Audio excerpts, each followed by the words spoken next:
A conta sempre chega, né, Pompa? O Banco Central, o mercado vai premiar quem faz a lição de casa. Diversificação faz total sentido no financiamento monetário, renda fixa de ações. Onde nós somos? Olá, eu sou o Thiago Nunes, sócio da Davos, e estamos aqui na manhã gelada aqui de São Paulo, gravando o nosso especial de Ano Novo. Como ele já tomou a dianteira, né? Aqui comigo, Ricardo Pompermayer, nosso estrategista, Marcelo Boragini. De volta, depois de 3 semanas fora. Duas. Nosso especialista em renda variável. Uma e pelo... saudável, né? Exato, vermelho, né? Protetor solar para ele, né? E pelo 3º ano consecutivo, né, Mori? 3º ano consecutivo, a Gera gente que tá virando um especial de Natal, que nem o do Roberto Carlos, né? Já virou tradição. só não pode bater o Cadillac. Não, exato. Então tá bom. Com o nosso economista, o professor Rogério Mori. Mori, sempre um mega prazer receber você aqui. Prazer é meu. Já são anos aí de trabalho conjunto aqui com a Davos e o 3º ano que a gente faz aqui esse especial de Ano Novo, gravado em dezembro, mas publicado em janeiro, por isso que a gente chama de Ano Novo. Exato. Muito Vamos bom. começar. Bom, acho que a gente pode dividir em 4 grandes blocos aí, né? Estados Unidos, Europa, China, Brasil. E depois a gente fala umas perguntas finais tradicionais, né, Thiago? Mas vamos começar pelos Estados Unidos, né? Acho que foi um ano ali de muita volatilidade, né? A gente teve ali em abril as políticas tarifárias do Trump sendo implementadas, depois ele acabou voltando atrás, né? E no final, qual foi o impacto fiscal dessas medidas, né? Tanto em termos fiscais quanto geopolíticos, né? E aí, principalmente, se é verdade, o taco, né? O Trump always chicken out. Qual que é a sua opinião? Bom, eu acho que assim, volatilidade acho que é a palavra-chave, né, desse ano na política americana, né? Acho que o Trump, ele se mostrou uma figura relativamente imprevisível, né? Quem diria o que a gente teria em termos de tarifaço e depois de recuos, idas e vindas, né? Negociações, isso valeu para a China, para a Europa, mesmo no caso do Brasil, né? Acho que levou uma grande incerteza no cenário global, né? Algo que eu não me recordo a gente ter um paralelo na história nesse sentido dentro da política americana e dentro da economia global, de uma economia, né, que é do porte dos Estados Unidos. Os Estados Unidos hoje é uma economia da ordem de 30 trilhões de dólares, né, dentro de um PIB global aí que está na faixa de 102 trilhões de dólares, quer dizer, praticamente 30% hoje do PIB no mundo, e os Estados Unidos é uma economia que tem um peso relevante fazendo movimentos dessa natureza, né. Então, obviamente, isso gerou uma grande incerteza, né, o alvo prioritário do governo Trump era a China, mas sobrou até para aliados, né, históricos, como é o caso da Europa, Do Canadá, da Canadá, México, né, aliados ali, até para o Brasil, que bem ou mal também sempre foi um aliado relativamente próximo dos Estados Unidos, e que teve idas e vindas, né, a gente esperava aí um impacto inflacionário dentro dos Estados Unidos, acho talvez um pouco maior do que aquilo que acabou se observando, até pelo fato... Até porque ele voltou atrás, né, em algumas... Recuou em muita coisa, né, dentro... Mas é o estilo, é um pouco do estilo dele, né? De eu jogo tudo na mesa e depois eu vou tirando o bode. Eu acho que isso se revelou um pouco a estratégia dele, né? Ele coloca, vamos lá, o bode na sala e depois aí você negocia e vai tentando ver o que você tira e chega no resultado, né? Mas é uma estratégia absolutamente que ninguém...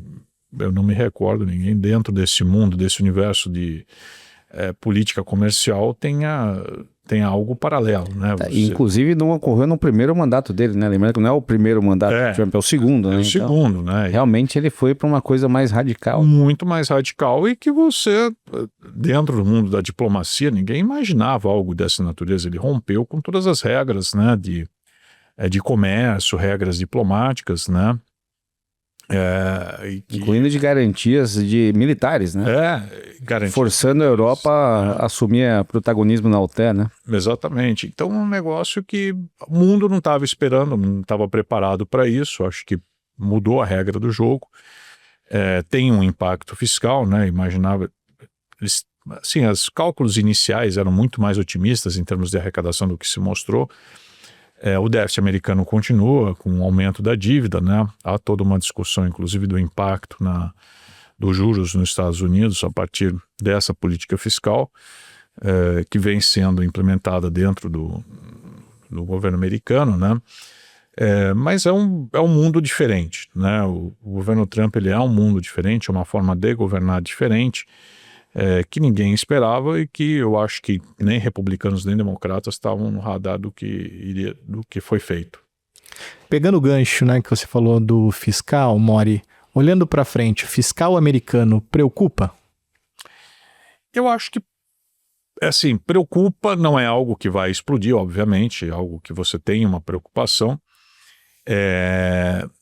Assim, eles têm instrumentos para fazer um ajuste muito mais rapidamente do que se você for comparar com o caso brasileiro, né? É possível fazer um ajuste? Sim, né? Basta você ter a vontade de fazer esse só ajuste. colocar o Haddad lá para aumentar a arrecadação, né? O Taxade? Não é orientação nos Estados Unidos, né? Se você olhar historicamente, eles vão muito mais pelo corte de gastos do que por aumento de arrecadação, né? Eu acho que eles têm instrumentos para fazer um ajuste dentro do governo, mas não é algo que está no radar, tá? Não imagine que o governo Trump esteja no radar, isso está em discussão nesse momento, fazer um ajuste fiscal, que é algo que deveria estar numa pauta, se não no executivo, pelo menos no Congresso, mas eu não estou vendo essa discussão ganhar força e vulto dentro na discussão no parlamento americano nesse momento. Então, assim, preocupa, é algo que a questão fiscal americana preocupa, mas não é algo que, vamos dizer, vai explodir o ano que vem, né? Olhando no horizonte de médio e longo prazo, sim, eu diria que eles têm recursos para ajustar isso. Eu acredito que, olhando o histórico dos Estados Unidos, eles são sempre muito pragmáticos, né? Quando há necessidade de fazer ajuste, eles fazem. Eu acho que há possibilidade disso, mas não é algo que está sendo discutido nesse momento. Professor, como a gente fala, professor, né? Sempre, né? Professor Mori, né? Afinal, ele é professor. Falando em Fed agora, né? O ano que vem a gente tem a mudança, a troca na presidência do Fed. Você acha que com essa mudança existe a possibilidade de uma interferência maior do Trump? Olha, essa é algo que, assim, ninguém gostaria de ver, né? Eu acho que a perspectiva que você teria que o Fed seria sempre blindado, né, do ponto de vista de alguma pressão política. O histórico de pressões políticas que você teve, que o Fed cedeu a pressões políticas, foram experiências muito ruins nos anos 70, né, que levou a um processo inflacionário com recessão. Eu acho que não é algo que a gente deveria repetir, né? Possibilidade existe? Existe, né? De novo, estamos num governo que não joga nas regras tradicionais, né, que a gente vê historicamente como foram os últimos governos americanos, né? Se você for pegar desde o governo, quiser puxar para trás, né, governo Reagan, Bush pai, Clinton, Bush filho, Obama, o próprio primeiro mandato do Trump, o Biden, são governos que respeitaram as regras, né, deixando a política monetária ser conduzida de forma independente pelo Fed. Eu acho que seria razoável que isso prosseguisse, né, dentro dessa lógica. Agora, de novo, é um governo que mudou as regras do jogo da política comercial, mudou as regras do jogo na diplomacia global, né? Existe esse risco? Existe, né? Acho que é algo que está todo mundo olhando aí para onde vai essa direção que o Fed pode estar assumindo, tá? Isso é um grande risco, né? O Fed passar mais para o lado político do que efetivamente técnico, né? Que a gente já viu aqui numa certa república ao sul do Equador, né? Ali perto de 2011, 2010. É um risco que eu acho que, assim, se eles assumirem esse risco, isso vai ter consequências, tá? Se você der um cavalo de pau com o Fed, baixar os juros de forma forçosa, isso vai ter uma reação na curva de juros americana, isso vai ter uma reação, vai ter um efeito inflacionário, que em algum momento eles vão ter que subir os juros e reverter esse quadro, né? Isso vai ter um custo para o próprio Fed, isso vai ter um custo para a economia americana. O risco existe, tá? Mas se eles assumirem essa posição, isso vai ter um custo mais à frente, que vai ser um custo alto para eles. Pior cenário, né? É um pior cenário. Não dá para indicar o Tombini lá pro Fed, não, né? Não, nós esperamos que alguém vá fazer um experimento com o Fed, né? Como a gente viu, experimentos, né? Até a gente estava comentando a própria Turquia, né? Que a gente chegou até a comentar recentemente. Que acho que é um exemplo mais emblemático no mundo hoje de interferência do governo no Banco Central. Né? De uma interferência, de um experimento de colocar os juros abaixo da própria inflação, né? na política desenvolvimentista, que deu absolutamente com os burros na água e que está tendo que voltar e com custos altos, né? Retroceder esse processo. A gente teve experimento no Brasil, né? Que foi ali na década passada, né? Durante o governo Dilma, que foi um experimento péssimo também para o Brasil, né? Achando que você muda as regras da economia, até numa coisa que desapareceu do radar, que era a nova matriz econômica, né? Que era uma coisa maluca, e que foi um experimento que não deu certo e teve um custo alto para o país, que levou a uma recessão profunda, né? Ali em 2015, 2016, né? Então eu espero que eles não embarquem nessa direção, acho que eles não devem embarcar, a meu ver, nessa, até porque você tem um presidente, mas existe um certo controle ali dos outros membros que votam, né, dentro do FONC, né? E mantendo essa linha do Federal Reserve, né, do Fed ali, o que a gente pode esperar, assim? Eles têm duplo mandato, né? Você já falou que a inflação, que está acima da meta já há algum tempo, né? Não parece ser explosiva, mas ainda continua acima da meta.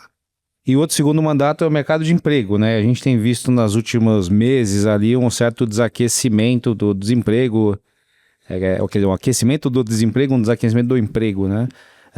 E do outro lado a gente tem indicadores fortes, né? Qual que seria o seu cenário para o ano que vem em termos de juros, né? E olhando esses dois indicadores ali, inflação versus emprego? Eu acho que, a meu ver, né? Olhando a atividade, tá? A gente não tem um risco de ter uma recessão nos Estados Unidos, né? Eu acho que esse risco ele é afastado, né? A economia americana vai bem, obrigado, segue crescendo e crescendo bem, né? Foi até um processo em que muitos apostavam de que você teria uma recessão, mesmo que breve, com esse processo de desinflação que a gente observou recentemente, em que o Fed subiu os juros. Isso não ocorreu, ficou para trás, nós já estamos num ciclo de corte de juros, e o risco de uma recessão ele caiu por terra. Eu acho que daqui para frente não há a possibilidade assim muito remota de você ter uma retração do PIB, mesmo que trimestral. Acho difícil a gente ter isso no ano que vem ou no horizonte de 2027. A inflação ela continua ainda acima do patamar desejado, né, que é o 2%, e muito disso em função da inflação de serviços, né, que é um fenômeno que ficou, né, essa inflação de serviços quando você no mundo inteiro, nos Estados Unidos, Brasil, Europa, né, é uma inflação, porque essa inflação o que acontece quando você tem um pico inflacionário e você não tem recessão. Essa inflação ela é uma inflação difícil de você quebrar a mecânica dela, né, e quando você tem um emprego que recuperou, no caso dos Estados Unidos e mesmo aqui no Brasil e na Europa também se manteve em patamares relativamente estáveis, ela é uma inflação que ela tem uma inércia relativamente grande, né? Então é difícil de você derrubar sem você ter uma recessão. O que você ajudou a segurar a inflação, basicamente produtos industriais, agora preço de commodities que teve algum recuo, né? Então isso ajudou a segurar a inflação nos Estados Unidos, né? Eu acho que o mercado de trabalho americano ele está um pouco... Ele deu uma acomodada, né? A geração de vagas diminuiu, voltou a recuperar um pouco recentemente, né? A gente teve esse shutdown, que foi uma coisa muito perversa do ponto de vista de indicadores, né? Até eu acho... E que aparentemente no começo de 2026 tem tudo para se repetir, né? Porque eles não estão chegando a um acordo ali na questão da saúde, né? Pois é, isso eu acho uma coisa muito complicada, né? particularmente quando você está pilotando o Fed, você voar às cegas, né? Basicamente você depender de indicadores do setor privado, indicadores econômicos do setor privado, única e exclusivamente como eles estão dependendo, eu acho meio complexo, né? Porque é uma economia de um porte muito grande, né? E você navegar sem ter os instrumentos adequados, sair cortando juros pode ser uma coisa um pouco complexa, né? Eu acho que Estados Unidos pode estar atravessando, aí existe um outro, um porém nessa história, né? Que é um fenômeno que pode ser similar ao que a gente viu talvez na segunda metade dos anos 90, de ganho de produtividade com inteligência artificial, né? Que na segunda metade dos anos 90 veio com a informática, né? E o Greenspan Internet, mesmo, né? Internet, ele manteve os juros baixos, a economia crescendo sem ter um impacto inflacionário muito grande. Inclusive, ele foi naquele momento criticado por manter os juros baixos, né? Todo mundo dizia que esse iria ter um surto inflacionário, que não veio, e no fundo ele estava correto, porque você tinha ganhos de produtividade por conta da internet, da informática. Talvez a gente esteja vivendo nos Estados Unidos um fenômeno similar, né, e que isso possa estar impactando também o mercado de trabalho, né, de você ter ganhos de produtividade por conta da IA. Você precisa de menos mão de obra. Menos mão de obra e você continua crescendo sem ter um impacto inflacionário muito grande. Eu ia até pegar esse gancho para falar de IA, que a gente viu esse ano os Estados Unidos com o dólar se enfraquecendo frente às outras moedas, bolsa americana na máxima, mas muito puxado ali pelo universo de tecnologia e o de IA. E vira e mexe quando a gente vê lá aqueles influenciadores de rede social falando sobre bolhas, etc. Nem isso, né? A gente vê alguns economistas, alguns estrategistas de Goldman Sachs falando em possível bolha, né? No universo de IA. Como é que você vê isso, Maury? Eu acho assim, IA é uma coisa que veio para ficar. Tá? Como internet nos anos 2000. Eu não vejo assim. Aí vamos lá, fazendo um paralelo à internet dos anos 2000, ela foi um pouco diferente daquela bolha das .com, né, que você teve, que levou depois a bolha da Nasdaq, né, que foi no final dos anos 90, que foi uma coqueluche, uma coisa maluca, né, que você tinha fraudas.com, um business plan ali. Site nos Estados Unidos que os caras você fazia um PowerPoint, captava milhões de dólares. Os caras tinham um site que se comprometia a entregar um bolo em 2 horas em qualquer lugar nos Estados Unidos. Né? Imagina a logística que você tinha que ter para entregar um bolo em 2 horas em qualquer lugar nos Estados Unidos. Né? Então, assim, eram coisas absolutamente fantasiosas que levou, que era uma bolha. Eu não acho, a meu ver, assim, eu acho que a inteligência artificial ela é algo que veio para realmente mudar no mundo, né? Assim, a gente ainda não tem plenamente a dimensão do impacto que essa tecnologia tem no processo produtivo, né? Na área de serviços, mas com certeza ela vai disruptiva. Ela é disruptiva. Obviamente, ela elimina postos de trabalho, ela cria outros postos de trabalho, como toda tecnologia, né? Quando ela é introduzida. Se você pensar historicamente, né, vamos pegar o caso do computador, né, você antes tinha lá pensa um escritório dos anos 50, anos 60, um pool de secretárias que batiam uma máquina ali. Fichas, né? Fichas. Quando veio o computador, né, tecnologia, integração, você diminuiu isso, mas essa mão de obra ela se converteu em algo com uma produtividade muito maior, você aumenta a produtividade e a renda com novas tecnologias, né, então eu acho que a IA ela é algo que vem ela transforma o mercado de trabalho, ela transforma o emprego, e é uma tecnologia nova e que vai aumentar enormemente a produtividade que a gente tem, né? Agora, para onde nós vamos ainda é algo que não está completamente definido. E é assim, o que todo mundo é especialista e os especialistas que menos entendem exatamente sobre isso. Os caras falam muito sem entender o que é a IA e o que está acontecendo nesse segmento, né? Então, é difícil dizer que você tenha uma bolha em IA, né? Eu acho que é algo que é um investimento, é algo que realmente está revolucionando, vai revolucionar cada vez mais o processo produtivo no mundo, que o impacto ainda não está plenamente dimensionado e que já é incorporado no nosso dia a dia.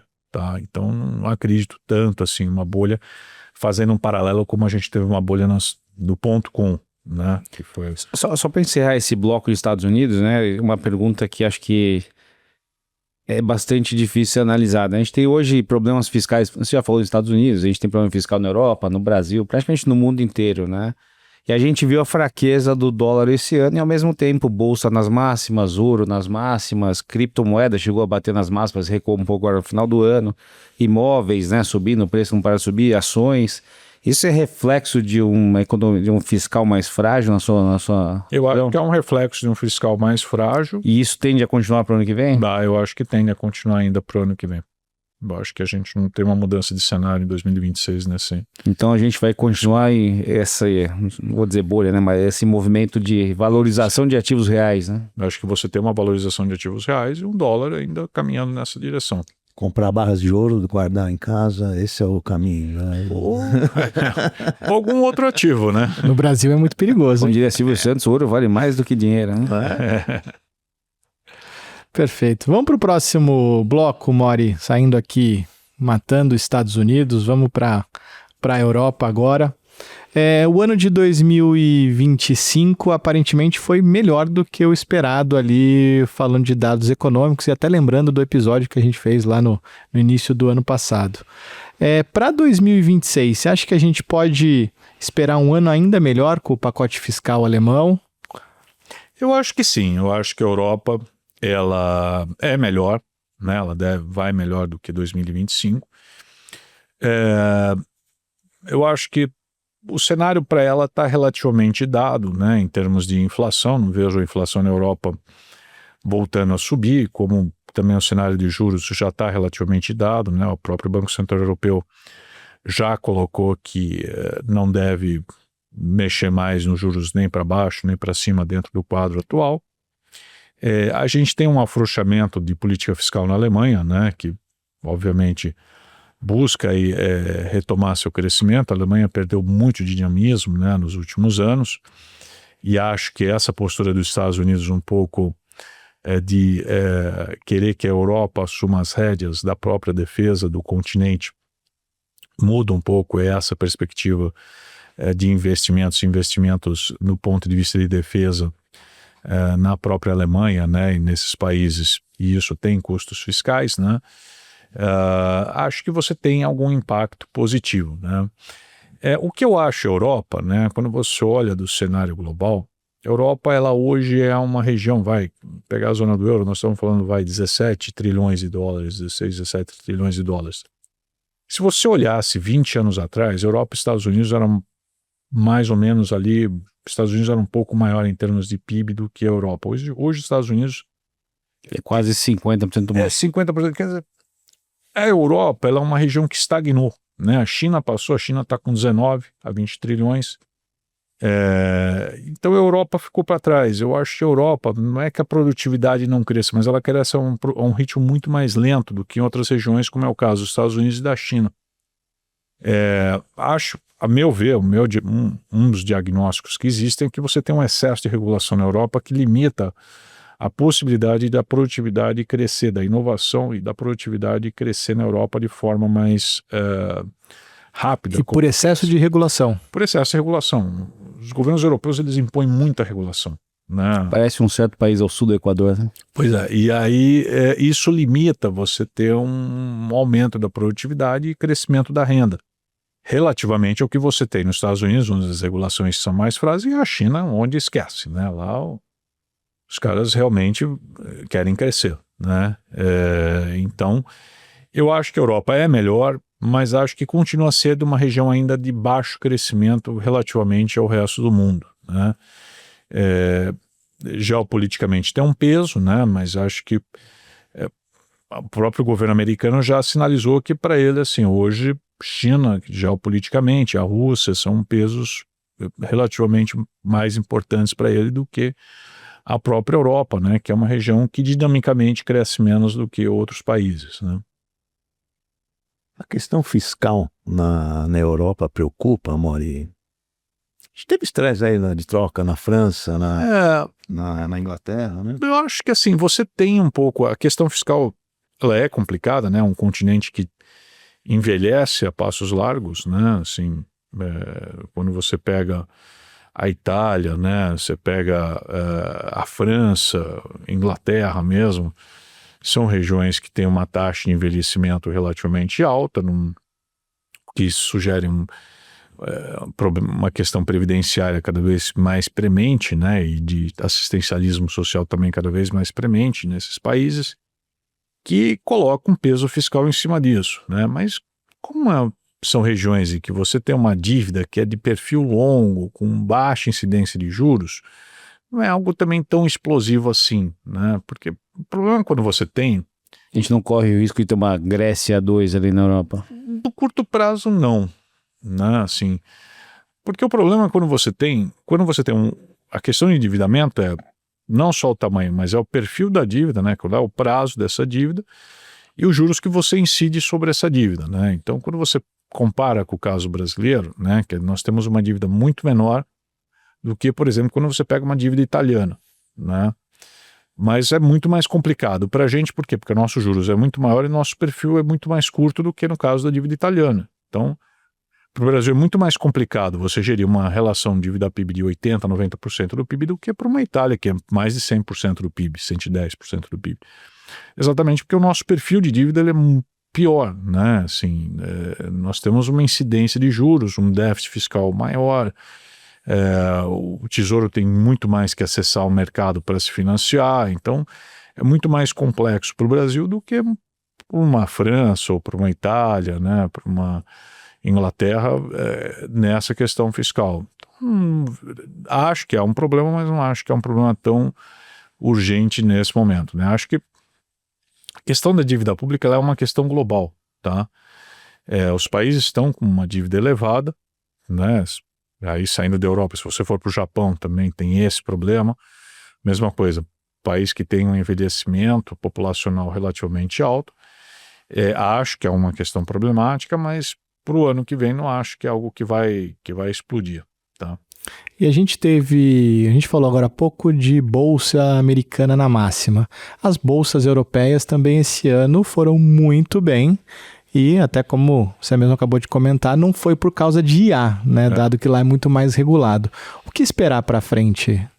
Eu acho que lá na própria Europa, acho que vai continuar esse movimento. Acho que assim, você não tem um cenário de juros de perspectiva de alta na Europa, né? Então, como você não tem essa perspectiva de alta de juros, acho que o cenário de bolsa continua sendo relativamente positivo ali naquela região, tá?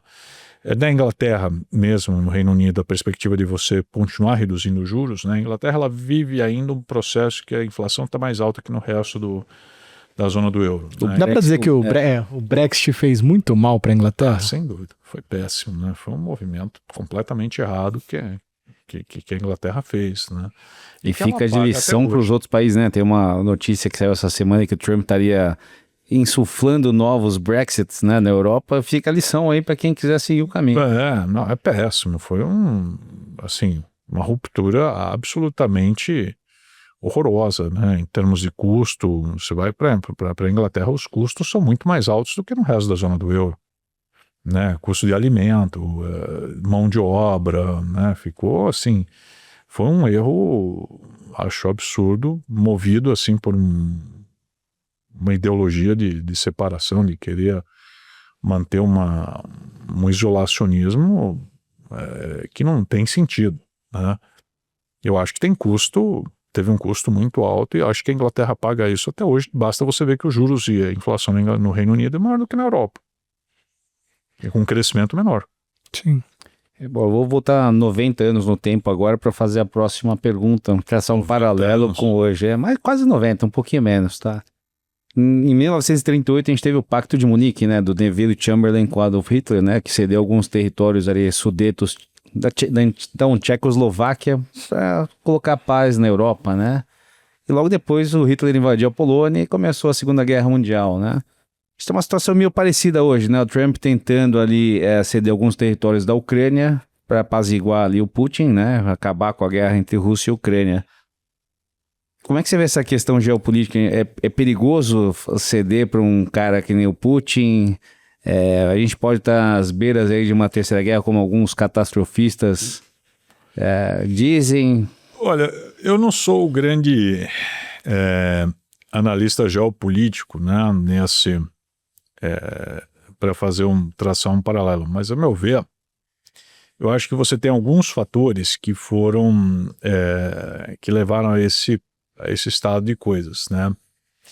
E eu acho que quando você teve a queda do Muro de Berlim, né, e você teve o fim da União Soviética, você teve uma reconfiguração global, né, e que a Rússia ela saiu obviamente machucada desse processo, né, e que eu acho que a OTAN ela que teve um papel histórico, voltando lá no pós-guerra, de conter, né, a cortina de ferro, tal, não sei o que quando cai a União Soviética, acho que meio que poderia ter parado ali. A questão é que a OTAN avançou para o leste, né, e aí eu acho que isso meio que incomodou a Rússia.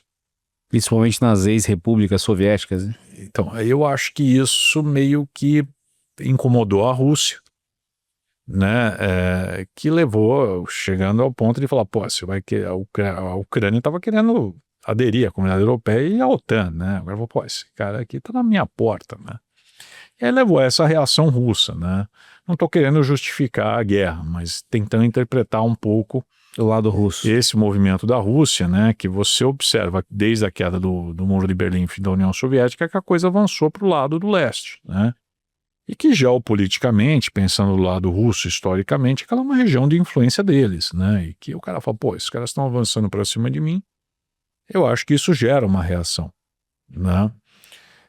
E que eu vejo o Trump, a meu ver,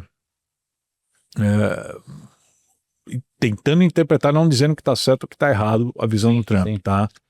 Eu acho que a visão do Trump é o seguinte: os Estados Unidos está bancando a defesa da Europa num estado de bem-estar que os caras vivem lá, né? Então eles gastam zero com defesa e os Estados Unidos é que mantém aquilo. O Trump falou, olha, eu não vou gastar, vocês que se virem agora, gastem com defesa e eu, né, vou... E fora o desejo dele de ser nomeado ao Prêmio Nobel da Paz. Exatamente. Tá bem claro, né? Toda hora ele fala, quer até o prêmio da FIFA, né? Ele quer costurar ali uma saída para a Ucrânia, acabar com aquele troço, né? Mesmo que ao custo da Ucrânia ceder uma boa parte dos territórios. Porque você entrou, a guerra da Ucrânia, ela virou uma guerra de atrito. Sim. Né? Quando você entra numa guerra de atrito, como foi a Primeira Guerra Mundial, né? A guerra de atrito não existe vencedor, ela é uma guerra que ela acaba por exaustão de recursos, né? De um dos lados. No caso vai ser o mais fraco que a Ucrânia. Assim, a Rússia já demonstrou que ela Putin vai mandar soldado indefinidamente. Né? A questão é até que ponto a Ucrânia vai ter recursos para indefinidamente segurar a onda ali os recursos terminam quando os Estados Unidos param de injetar dinheiro. Cara, eu não vou mandar a Europa que mande. Né? A Europa vai bancar divisões para sustentar aquilo ali? Não sei. Né? Eu acho que essa é a questão que você tem, porque é uma guerra de atrito. Ela não vai nem para um lado nem para o outro. Você virou ali um fronte, né? Tem uma região ocupada e de repente um cara avança um pedaço, outro avança outro, como era na Primeira Guerra Mundial, de repente o fronte movia um pouquinho. É tipo aquele joguinho de War que a gente jogava quando criança. Dudinska. É que o War, assim, ele tinha ainda, você podia ter o movimento, a galera não sai do lugar, né? A Primeira Guerra Mundial, se você pegar ali quando vira o fronte, se você pegar, praticamente não se movimentou ali durante os 4 anos de guerra, diferente do leste, né? Quando você teve, inclusive, depois a própria Rússia abandona, né? O Império Russo, quando entra na Revolução Bolchevique, abandona a guerra, né? Mas do lado oeste, né? Porque a Primeira Guerra Mundial você tem um movimento que a Alemanha entra por um lado e a França entra por... Os alemães quase entram em Paris, né? Eles tiveram até que mandar soldados conseguiram na Segunda Guerra, né? Quase. Na Segunda eles entraram. Na Primeira eles quase entraram e depois voltaram e ficou cristalizada ali uma fronteira que era na Bélgica, cortava tudo e aquilo lá ficou parado 4 anos, né? E acabou porque a Alemanha acabaram. Não sei. Tem um filme que retrata isso, chama Feliz Natal, fica a dica aí pra quem quiser ver esse conflito, né, da Primeira Guerra. Então... Um belo filme.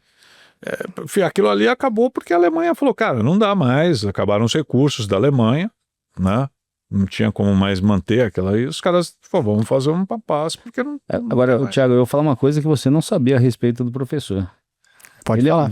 você falou do War, ele é um grande entusiasta e conhecedor de jogos de tabuleiro. Tem uma coleção fantástica. Sabia dessa? Não sabia.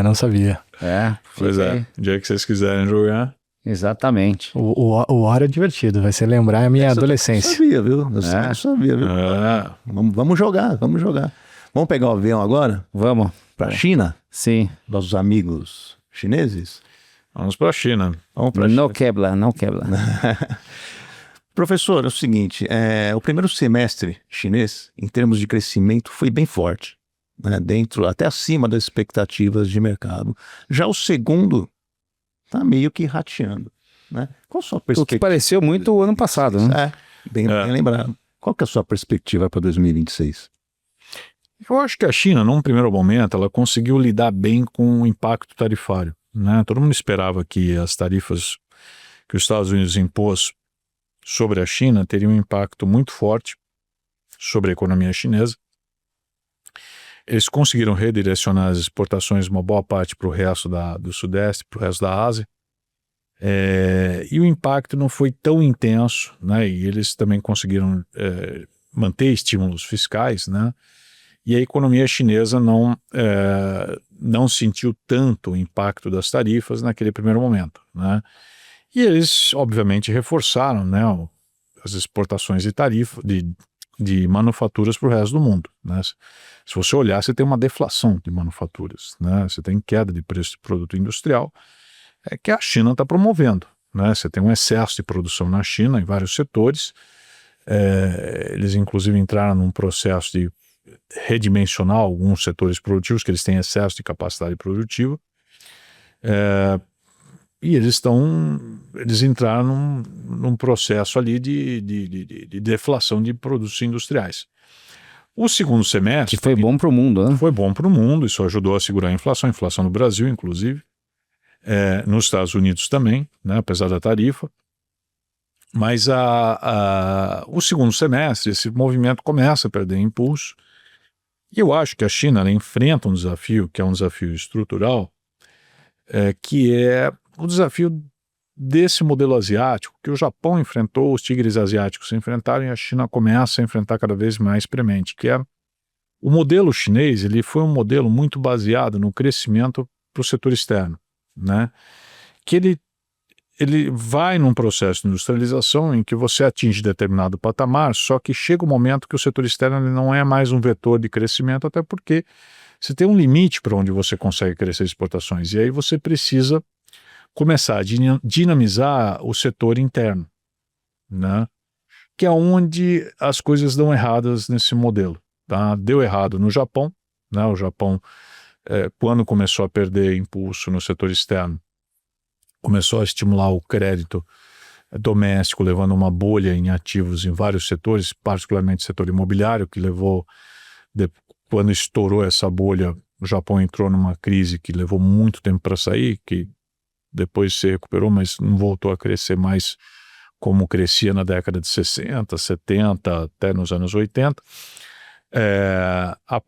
Próprios tigres asiáticos também, depois da crise da Ásia, deixaram de crescer. E a China enfrenta esse dilema, né? Hoje você vê o governo chinês, ele tenta estimular o consumo interno, foi pelo setor imobiliário, isso gerou uma crise, agora ele tenta estimular o consumo doméstico, mas enfrenta dificuldades nisso.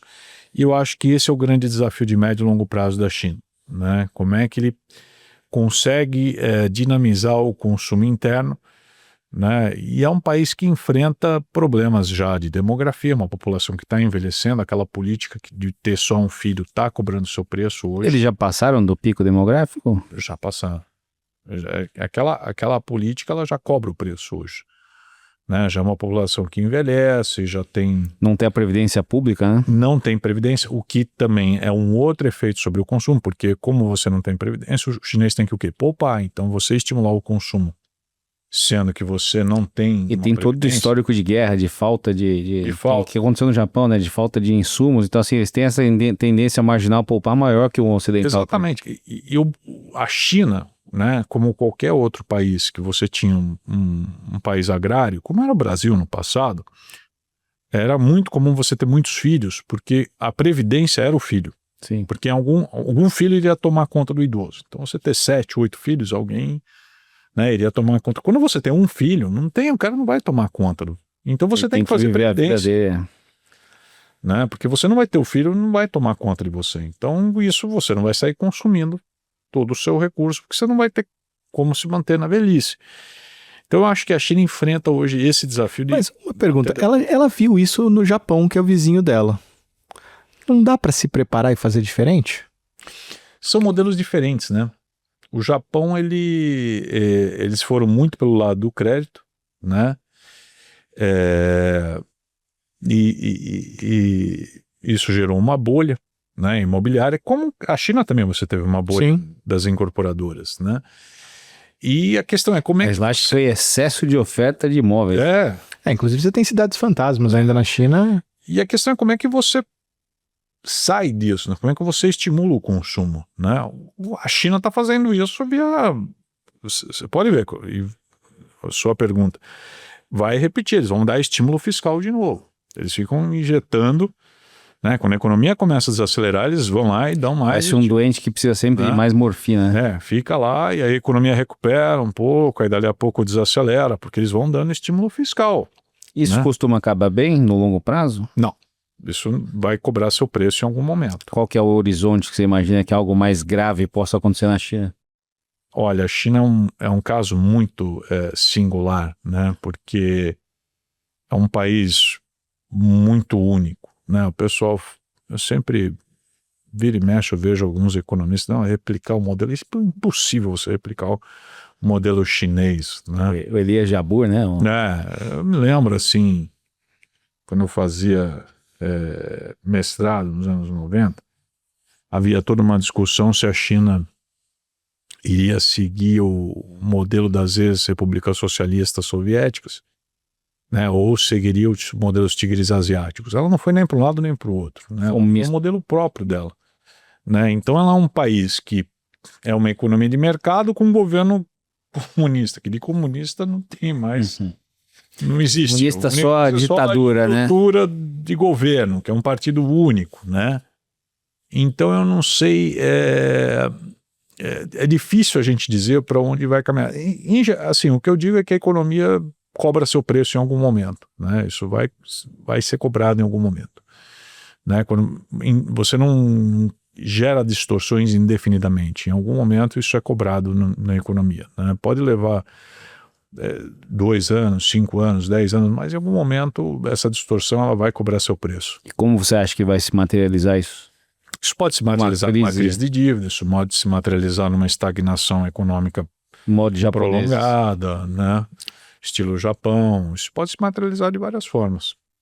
E falando em Japão, né, e acho que é uma outra questão que preocupa na China, é essa questão ali geopolítica, né? A gente tem aquela rixa histórica entre China e Taiwan, né? E o Trump parece que está menos disposto a defender Taiwan do que outros presidentes tiveram, né? E recentemente a gente teve a declaração ali da nova primeira-ministra japonesa que atacaria a China caso invadisse Taiwan como autodefesa. E aí, obviamente, teve toda uma escalada da retórica militar, né? Você acha que a gente pode ter nos próximos anos aí sair da retórica aí para o fato? Eu espero que não, né? Todos esperamos, né? Espero que não, porque assim, isso você demandaria muito investimento militar do próprio Japão, né? Que hoje você não tem um investimento muito grande, tão grande assim, militar no Japão. Eu acho que é muito mais retórica, a meu ver, nesse momento. A China me parece ser menos agressiva do que, por exemplo, a Rússia foi com a Ucrânia. Ah, não, é aquela coisa, é meu, mas... eles sabem que tem a perder também, né? Sim. Nesse momento, né? Mas talvez seja o momento de atacar, né? Porque acho que talvez você não tenha outro presidente americano não intervencionista em termos geopolíticos como o Trump. Eu vejo a China, a meu ver, posso estar enganado, né? Diferentemente da Rússia, eu acho que a China ela percebe que ela tem um peso geopolítico já grande, né? E ela começa já a querer exercer um pouco o seu soft power. Né? O que é o soft power? É um pouco aquilo que os americanos fazem muito bem, que é Hollywood, né? Sim. eu acho que a China, ela não quer ser o vilão da história. Quer ser o influenciador. Quer ser um bom influenciador geopolítico. Então ela não quer iniciar uma guerra. Claro que, obviamente, ela também não vai se fazer de... Sim. Né, se o cara quer... Pô, como assim, né? Inclusive a gente viu isso na guerra comercial, né? Ela não atacou, mas respondeu ali. Eles respondeu à altura, tal. Eu acho que eles não querem ser os vilões da história. Eu acho que eles meio que têm uma preocupação, né, geopolítica de querer exercer um pouco o seu papel, né, global dentro da história, que é um pouco diferente da Rússia, né? A Rússia, ela não tem essa preocupação. O cara vai lá, invade mesmo. Ela até tinha, né? Eu acho que se você olhar todo o esforço mesmo que a Rússia fez da Copa do Mundo, né? A Rússia teve um pouco essa preocupação de ter um pouco um soft power ali, mas eu acho que eles abandonaram essa estratégia por e conta foram pro hard power. Foram realmente mais para o conflito à medida que eles viram que a coisa não estava funcionando a contento do que eles E a queriam. China viu os Estados Unidos fazendo isso por décadas, né? E eles são bons de aprender com os outros, né? Sim.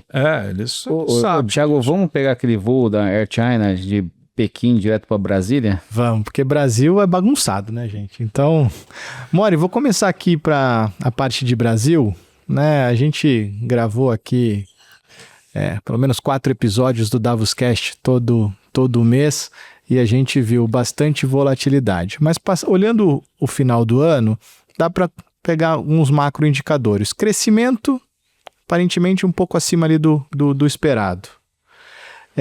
Emprego na mínima história, cara. Nunca antes nesse país teve um emprego tão lá embaixo. A inflação, que parecia impossível convergir ali para dentro do teto da meta, aos poucos convergindo. Na outra ponta, juros muito alto por bastante tempo. Fiscal absolutamente frágil. E o governo atual que só sabe fazer gastar e tentar arrecadar mais. O que a gente espera para 2026, Mori? Pô, você já sintetizou tudo, Thiago. A gente espera mais do mesmo, é isso? Você já falou tudo. Vamos lá. Eu acho que a atividade, né? Vamos começar por blocos, né? Acho que a atividade econômica, ela surpreendeu positivamente, principalmente no primeiro semestre. Eu acho que ela veio perdendo força no segundo semestre. A gente já viu isso nos dados do PIB do terceiro trimestre. Acho que o último trimestre vai ser um trimestre fraco, possivelmente um crescimento zero ou muito próximo a isso. A gente vai crescer 2,1, 2,2 esse ano, e o ano que vem vamos entrar mais fraco, né?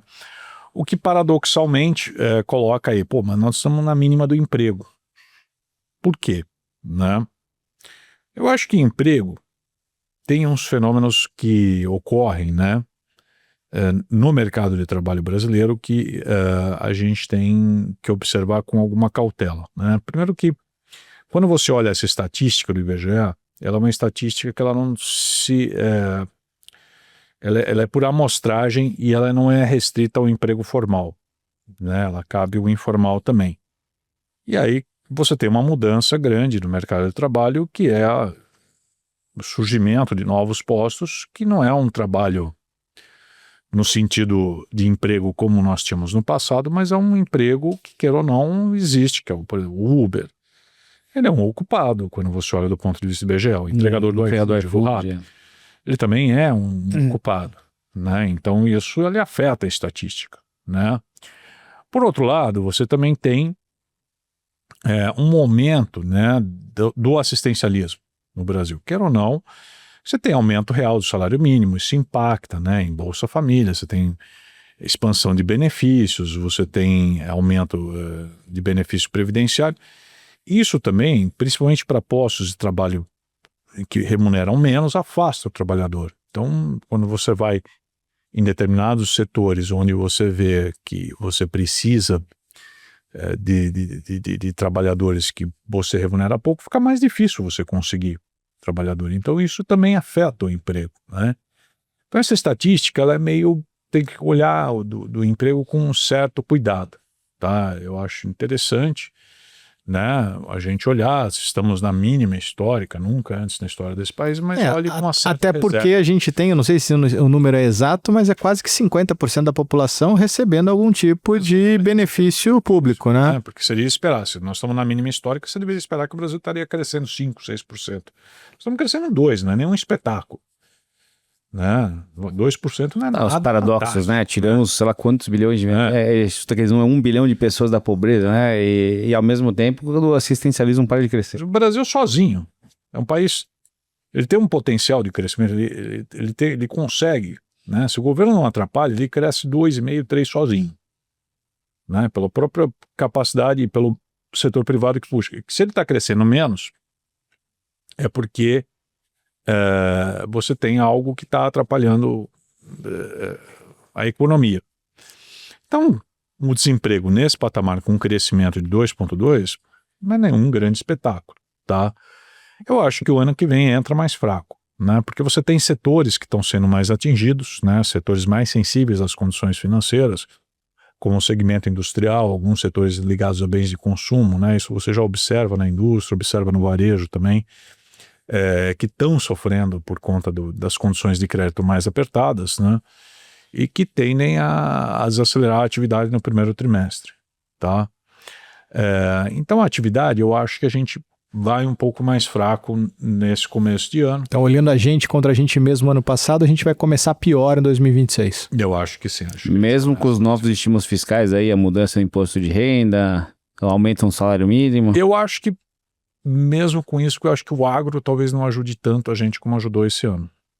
Tá? Acho que o agro ainda deu uma boa ajuda para em 2025. Acho que o câmbio ajudou bastante a gente, mas eu acho que talvez o começo de ano a gente não tenha esse esforço tão grande. A gente tem um impulso fiscal ainda, do salário mínimo, do imposto de renda, né, dessa isenção, mas vamos lembrar, essa isenção do imposto de renda, ela vai pegar, o ano que vem, mas vai pegar o outro, né? Sim. Porque é na declaração, né, que você impacta. Então, eu acho que tem um efeito que não vejo a atividade sendo tão impulsionada com juros aí no patamar que a gente está nesse momento, tá? Tudo bem que é ano de Copa, né? Pessoal... Ano de Copa e muito feriado, né? E muito feriado. Depois de 2 anos sem feriado, o ano que vem vai ser... Você sabe que era curioso, né? Antigamente, hoje eu acho que não deve ter mais essa sazonalidade no Brasil, mas eu me lembro até os anos 90, o setor de eletroeletrônico, ele tinha essa sazonalidade das pessoas trocarem o televisor na Copa. É que agora entrou a Black Friday, que não tinha, né? Então o pessoal antecipa. Não, eu acho que a seleção também não empolga tanto, né? Então também. As pessoas não pintam mais as ruas com a bandeira. Quando a gente era criança. Acho que o pessoal, e a televisão era o único meio, né? Que você hoje tem. Pode, você tinha Pelé, Romário, Zico, né? Hoje em dia tem internet, as pessoas veem TV, veem jogo pelo tablet, pelo celular, né? Não é a única forma de você ver o jogo, né? Então, mas antigamente via esse cenário, né? Fala, Marcelinho. O que se fala muito, Mori, é que o atual governo vem repetindo erros do governo Dilma, né? Daquela época da Dilma, né? Na sua opinião, a gente corre um risco aí de uma recessão, a gente corre esse vamos dizer, de inserir nesse erro novamente e ir pro buraco, vamos ser bem... E aliás, eu ia completar a pergunta, o que você vê de semelhança e diferença, né, pro governo Dilma? Eu vejo semelhanças do lado fiscal, eu não vejo semelhanças do lado monetário. Eu acho que no campo fiscal, acho que a gente tem muitas semelhanças. Eu vejo um governo que tem uma visão um pouco diferente, tá? O governo Dilma, ele tinha uma visão fiscal mais desenvolvimentista, né? De achar que era aquelas coisas, campeãs nacionais, PAC e tal. Esse governo, ele tem uma questão fiscal mais assistencialista e menos desenvolvimentista. Então é mais assistencialismo né? Que é a coisa do IR, a coisa do Melhorar a distribuição de renda. pé de meia, esses programas mais sociais, do que a questão assistencialista. Mas o vetor fiscal é o mesmo de aumentar gastos, tá? E é muito, muito, muito claro que as regras fiscais aprovadas, elas não servem para absolutamente nada. Tá? Esse arcabouço fiscal, para mim, ele foi natimorto, tá? Assim, é um negócio que... É o arcabouço É. fiscal, O né? arcabouço fiscal, ele para mim foi natimorto. É um negócio que nasceu para não funcionar, né? Você já faz exceções e, assim... Acho que você disse bem, né, na nossa última reunião ali, que o arcabouço tinha como intuito impedir a dívida crescer e está crescendo. Então, assim, não serve para nada. Então não serve para nada, né? Você faz uma regra fiscal que é para impedir o aumento da dívida só em relação ao PIB, só que a dívida cresceu. Então, assim, Mesmo com o PIB crescendo. com o PIB crescendo. Então, empiricamente não funciona. Então, não adianta você ter aquilo. Então, não serve para nada. Então, é uma regra que... Cada vez mais você vê todo mundo querendo tirar exceções, né? Saúde, educação, gasto Aí, dali a pouco, complicatório. o presidente da Câmara quer retirar saúde e educação da meta. Pô, então, assim, se você vai tirando da meta, não adianta você imaginar que é porque você tirou da meta, então cumprimos o primário retirando isso da meta. Também a dívida está aumentando. Então essa regra não serve para nada, né? Porque a regra ela é criada não para você cumprir o primário, a regra é criada para você não aumentar a relação dívida-PIB. Então ela não funciona. É aquela coisa, né? tem algum- Desculpa, Fala. Tem algum país no mundo, Mori, que esse modelo populista focado no assistencialismo deu certo? que eu conheço, assim, focado no assistencialismo, não. Né? O que você tem são modelos mais baseados no bem-estar social. Né? Como são os países nórdicos, que você tem, mas não é um assistencialismo, assim, é diferente, né? Até porque lá você tem poupança para 3 gerações, né? E é diferente no sentido de que você compõe, né, uma regra que ela é equilibrada do ponto de vista fiscal. O problema do Brasil é que você fez um modelo de assistencialismo baseado dentro da Constituição em que você não tem... você aumenta o assistencialismo sem que você tenha que comportar dentro da regra orçamentária. Então, o que você discute hoje? Que em 2027 você não vai ter mais recursos. Né? O que você fez ao longo dos últimos 15 anos, você foi espremendo os gastos discricionários, né?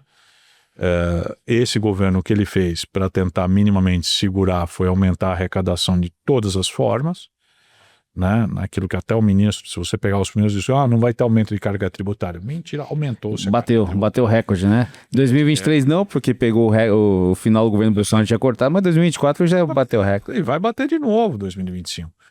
Né? Você aumenta a carga tributária, porque você vai espremendo, mas chega um ponto que você não consegue mais.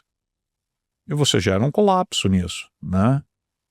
E discute-se coisas absolutamente sem pé nem cabeça, como querer dar ônibus de graça para todo mundo. Quer dizer, são coisas populistas, né, que não têm parâmetros fiscais, e essas coisas não dão certo. Como, de novo, que eu falei, né, em algum momento, o preço disso é cobrado.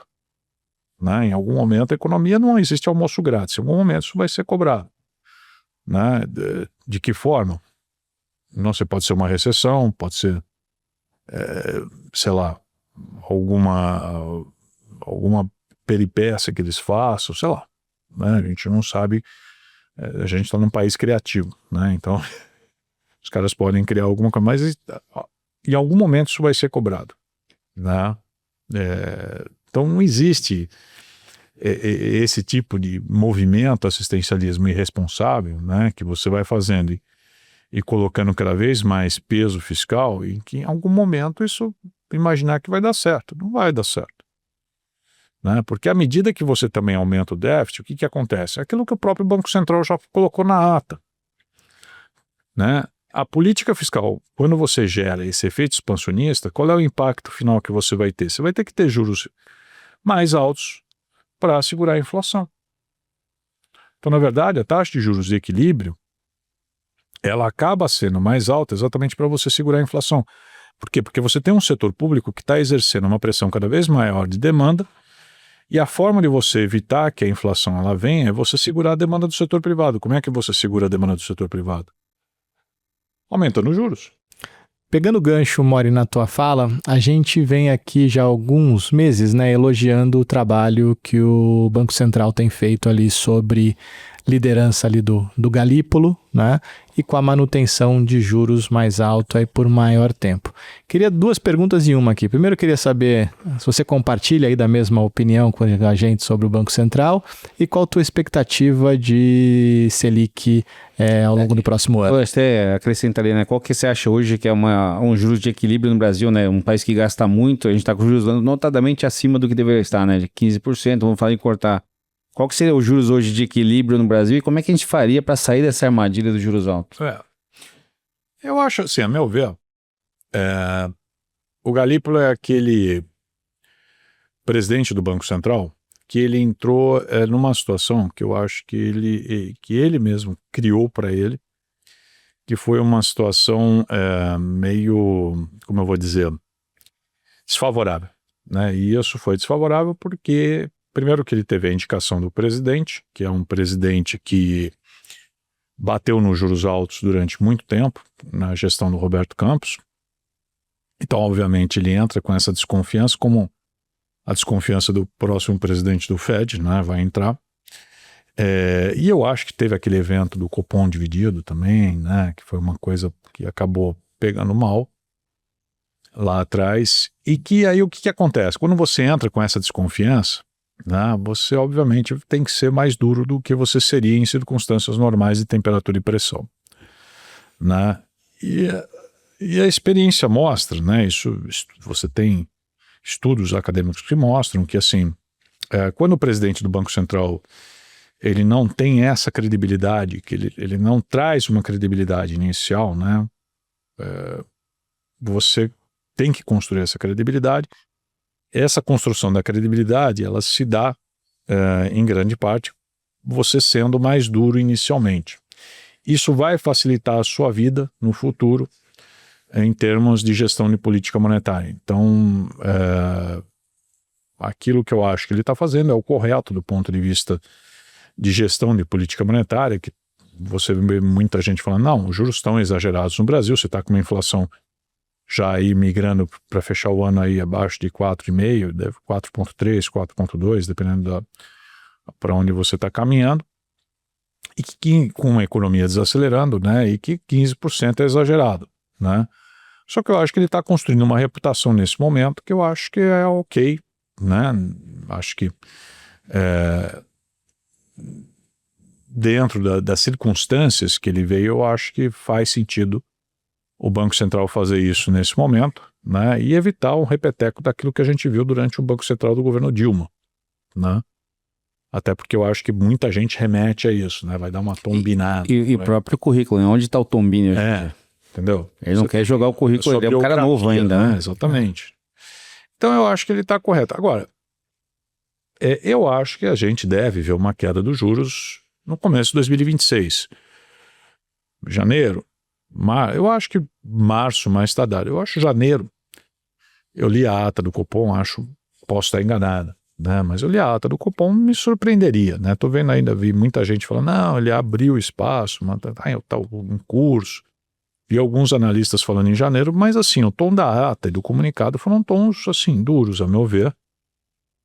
Que inclusive ele fala que pode subir. Eu acho que quem está pensando em cortar não fala que ainda tem a possibilidade de subir, né? Mas enfim. Aí cada um faz a sua leitura. Hoje, assim, o Banco Central também não é o mestre em comunicação, né? Eu já vi experiências passadas que me lembro até lá do Banco Central do Armínio, na época tinha viés de baixa, e na reunião seguinte ele subiu os juros, né? Todo mundo achava que ele ia cortar e subia. Bem lembrado. Na reunião seguinte o cara subia. Falou, o Figueiredo, né? Luiz Fernando Figueiredo, né? Então assim, não necessariamente os caras são mestres de comunicação. Me surpreenderia se fosse em janeiro, mas eu acho que em março a gente tem espaço para começar a cortar. Acho difícil chegar a 12 no final do ano, acho que 12,5, 12,75 é um número mais razoável, começando a cortar com 25 bases, e indo cortar suavemente. O juros final, tá? Eu acho assim, chegar em 10 já começa a ficar difícil cair abaixo de 10.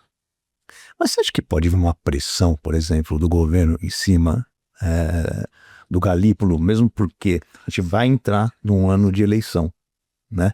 E números, como você falou, a inflação arrefecendo, a gente tem números de fato para uma queima de gordura quando a gente olha a taxa de juros, né? Você acha que pode vir uma pressão por conta das eleições mesmo, em cima do Galípolo? Eu acho que não. Eu acho assim, acho que se tivesse pressão já teria que ter vindo. Porque você querer baixar os juros a partir de março, abril, o efeito em atividade ele é relativamente baixo. Porque a inflação está arrefecendo bastante e o petróleo caindo muito, né? Então, Mori, e o petróleo de fato tem um poder grande de inflação. então, Marcelo, aí é que tá. O que eu acho que, espero que o governo tenha percebido, porque eles são difíceis de perceber, né? Que o que dá mais popularidade para o governo não é juros, sabe o que é? Queda da inflação. Preço de alimento. Se você olhar a popularidade do governo, no ano Não se passado, sente mais o poder de compra. caiu lá embaixo, quando o preço de alimento disparou, o preço de carne, café, estava tudo lá em cima. Você pode olhar para Começou a melhorar quando o preço do alimento começou a cair. a inflação de alimento começa a cair, a popularidade do governo começa a subir. Isso daí eu já vou lá atrás, a gente já sabia na época do governo Fernando Henrique, a gente chamava de âncora verde. Quando você segura o preço de alimento, a popularidade do governo aumenta, porque o cara, é o prato de comida dele. É o que o cidadão mais sente, é a conta do supermercado. O cara vai toda semana. Os juros, ok, o cara deixou de, né, sei lá, comprar um celular, né, tá, uma comida todo dia que você come. Né? É toda semana que você vai lá e põe comida na mesa do teu filho, você vai toda semana no supermercado. Então assim, nem todo governante percebe isso, né? Acho que se faz muito uma retórica de juros, mas se você perceber, a popularidade dele aumentou, em parte pelas presepadas que foram feitas também, né? Deram... A oposição... a oposição ajudou, né? Você é o camisa 10. Se você olhar, tem muito da queda da inflação de alimento, né? Preço de alimento caindo. Foi uma coincidência, né? Dos dois coincidem no mesmo As coisas momento. podem até ficar confusas, mas preço de alimento ajuda muito o governo. E eu acho que se a inflação de alimento continuar baixa o ano que vem, acho que você pode ter uma pressão, tal, discurso, mas você não vê o Lula falando mais em juros, como ele falava, não, vamos bater em juros, tal, não sei o quê. Ele parou, porque o discurso dele era muito mais político em relação ao Roberto Campos do que na questão dos juros em si. A economia está crescendo e vai crescer moderadamente o ano que vem, vai crescer um pouco, todo mundo começa com 1,5%, mas vai crescer 2% de novo. É o que eu falei, Brasil, se você não fizer nada, cresce 2%. Né? Se você não atrapalhar, cresce 2%, 2,5%. E a gente é bom de atrapalhar, né? O problema é que o Brasil atrapalha. O Brasil é aquele país, sabe o que? É que nem, sabe um cavalo que quer correr? E que fica segurando, se você soltar, ele corre. Sim. Né? O Brasil é isso. Se você deixar, é um país que é tão fácil crescer que se você deixar, ele cresce. Se você não fizer nada, ele cresce sozinho. Por isso que o brasileiro é tão leniente, porque tudo é possível, que você cresce, você gera negócio e tal, e que a gente atrapalha muito, o governo atrapalha muito o crescimento do Brasil. Mas é um país que ele tem um potencial de crescimento muito grande que outras regiões não têm ainda. Ô Mori, estamos chegando aqui na parte final, né? Porque papo bom passa rápido, né? Mas eu sei que você é economista, mas agora a gente vai fazer contigo um exercício de futurologia. Até porque o ano que vem tem, como o Pomper falou, tem bastante feriado, tem Copa do Mundo, mas também tem eleições, né? A gente tem ali a provável candidatura ali do Lula na reeleição. A gente tem ali o Flávio Bolsonaro, né, colocando o teu nome ali com o aval do ex-presidente Jair Bolsonaro. E a gente tem o centro-direita ali se estruturando, onde até tem um candidato predileto, que é o Tarcísio. Eu vou fazer propaganda aqui, é o meu também. Se tiver o Flávio, não vai ser ele, né? Exato. Se tiver o Flávio, acho muito difícil ser ele. Aí, qual que é o exercício de futurologia aqui? O primeiro dá para dizer que já tem um favorito nessa disputa?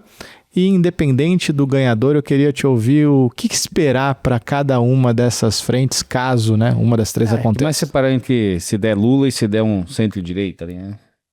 Achei que você ia fazer uma pergunta mais fácil, quem ia ser campeão da Copa, né? Mas tudo bem. Pô, espero que seja o Corinthians, né? Campeão da Copa do Brasil. Copa do Mundo. Copa do Mundo tá difícil. Mas Eu acho assim, o favorito é o Lula. O favorito é o Lula. Tá?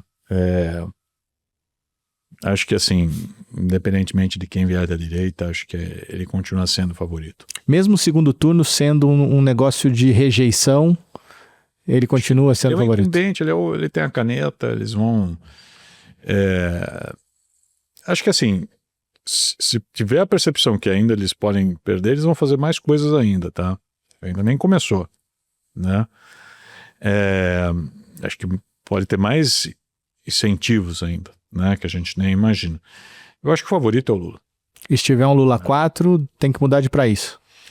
Não vai mudar de país. Acho que vai ser mais do mesmo. Né? Surpresa zero, né? Não tem... Vai ser mais do mesmo. Né? Nós vamos cozinhando aí, vai ser um mundo com... Ele fica atento ao vice, né? Baixo Que aí o Lula já tá crescimento. com uma idade avançada, né? Mas eu acho que ele vai continuar tocando. Assim, o governo vai continuar sendo esse movimento. A questão começa a se transportar já para outra eleição.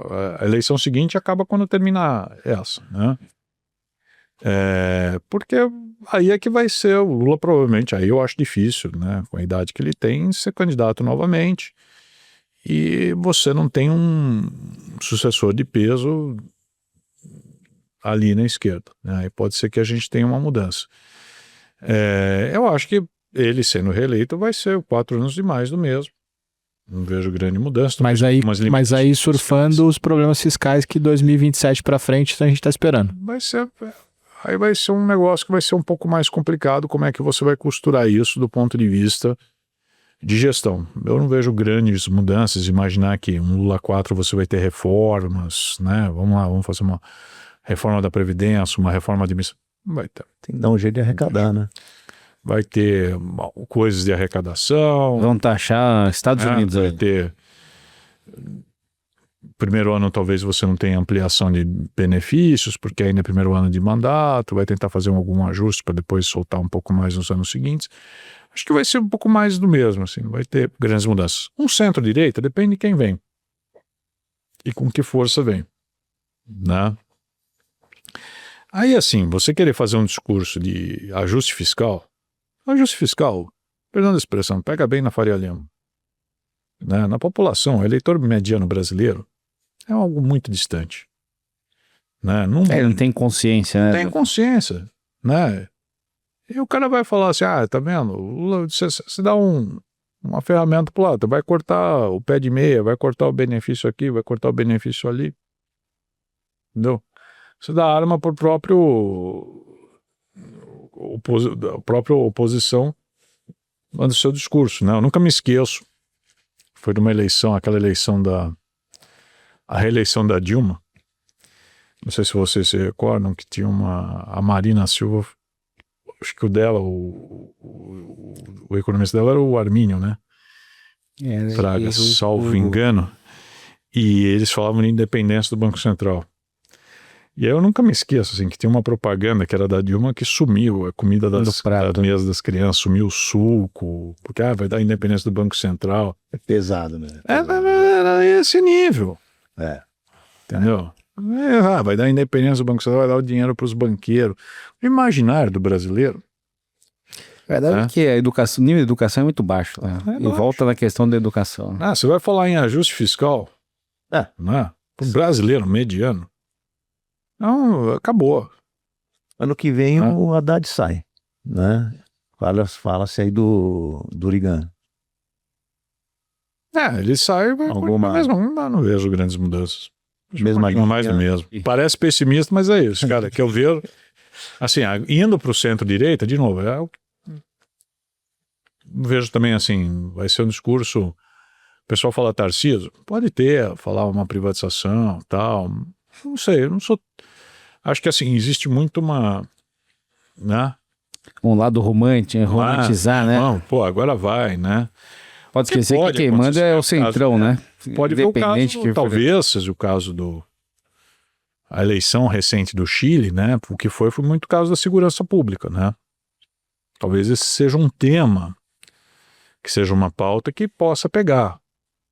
Não sei. Que é o que mais incomoda o brasileiro hoje, né? É o que incomoda muito o brasileiro, né? No caso da Argentina, o que pegou foi o excesso, foi a inflação, foi... E aí apareceu o cara com a motosserra ali, cortando tudo, né? E bem ou mal o cara fez, né? Que é um outsider, né? O Milei não era nem político, né? Era um absoluto outsider do sistema político, só um cara absolutamente outsider para fazer o que ele fez. Porque se você fosse alguém do sistema político, não teria feito o que ele fez, né? Mesmo você imaginar o Bolsonaro ou o Flávio Bolsonaro, não são outsiders. Já estão no sistema aí há muito tempo. Né? Não tem ninguém hoje dos nomes que você fala, Ratinho Júnior, não tem nenhum outsider. Não tem nenhum outsider. Né? São todos... E até a própria pauta aí do centro-direita, pegando os 4 governadores como ponto, é uma pauta de gestão, né? Não é uma pauta de... Não é uma pauta de... Né? Então, assim, é difícil prever. Eu não sou cientista político, né? Assim, acho que é difícil. Agora, para mim, o favorito é o Lula. Se você me perguntar hoje... Você não pode prever, você está de brincadeira. Sem prever... Quanto vai fechar o dólar no ano que vem? Vamos lá. Deixa eu anotar aqui, né? Vamos lá, fala aí. É mais fácil essa pergunta ainda, né? Quanto vai ser o dólar? Mas vamos passar para a parte final aqui para encerrar o nosso episódio, né? Todo ano não, mas né, quase a cada 2, 3 anos a gente tem uma surpresa, né? Guerra na Rússia e Ucrânia, a gente teve uma pandemia, né? Onde você acha que pode vir o cisne negro, né? Aquela coisa que ninguém espera pro ano que vem.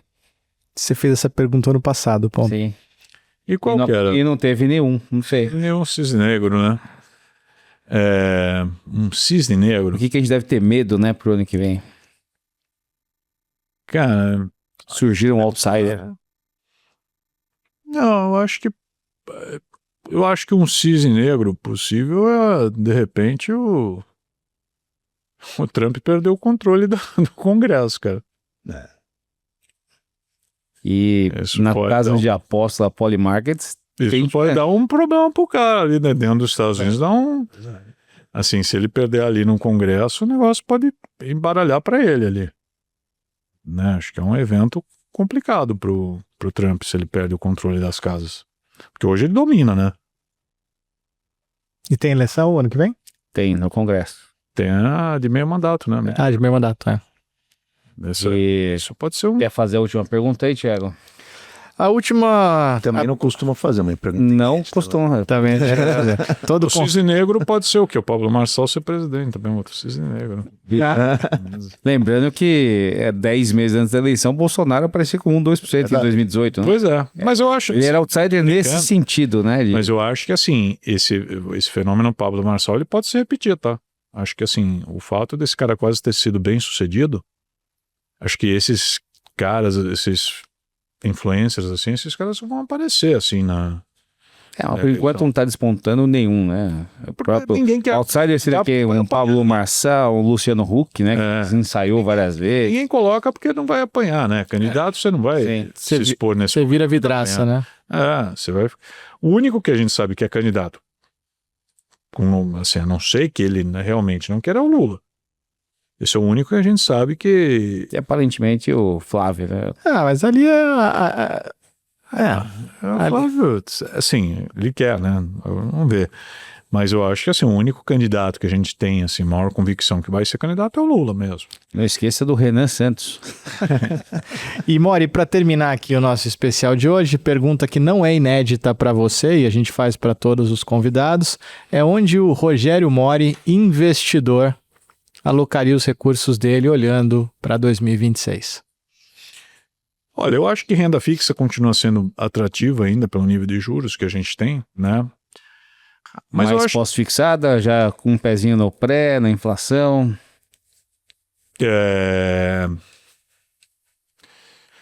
Eu acho que tem um espacinho ainda para pré, né? Para a gente um pouco nisso. Bolsa, eu acho que vai depender, assim, é um momento de volatilidade, né? Porque ela vai ficar, como é um ano eleitoral, um ano de muita volatilidade. Bolsa e dólar eu acho que vão flutuar bastante. Acho que talvez mais bolsa do que dólar. Acho que o dólar tende a flutuar menos, né? Porque eu acho que o dólar ele vai ficar menos volátil e vai depender mais de fluxo né? E como eu acho que o ano que vem nossa conta corrente não vai ser tão ruim, né? Acho que a gente tem uma perspectiva de melhora na balança comercial e na conta corrente. Acho que o dólar tende a ser um pouco menos volátil, né? Diferentemente do que a gente teve no passado em ciclos eleitorais. Acho que o dólar tende a ficar estável. Bolsa que eu acho que pode ter A bolsa sai pesquisa, cada bolsa semana vai um- mexer na bolsa. A bolsa eu confesso que assim, eu não saberia te dizer assim, o que pode dar 0,1, assim, pode ser um negócio muito bom. Você não sabe falar da bolsa, não sabe falar do câmbio, quanto vai fechar, aí fica complicado. É difícil, né? Economista É que com juros de 15, né? Fica na renda da história, né? É difícil. Fica na renda fixa. Põe na renda fixa, né? Então tá bom. Mori, queria te agradecer aqui mais um ano, a participação aqui do nosso episódio de final de ano, especial de ano novo. Tá sempre um O ano que prazer. vem parece que ele vai cantar uma música do Roberto Carlos já. Acho que não. Sempre um prazer te receber aqui. Obrigado pelo trabalho que você faz com a gente aqui ao longo do ano, tá? E que 2026 seja um ano para todos nós aqui de muitas realizações e muito sucesso para todo o time. Com certeza vai ser. Obrigado. Obrigado, viu? Obrigado, Mori. Abração. Abraço e feliz 2026 a todos. A conta sempre chega, né, Pompa? O Banco Central, o mercado vai premiar quem faz a lição de casa. Diversificação faz total sentido no financeiro, monetário, renda fixa. Mercado de ações. Hoje nós vamos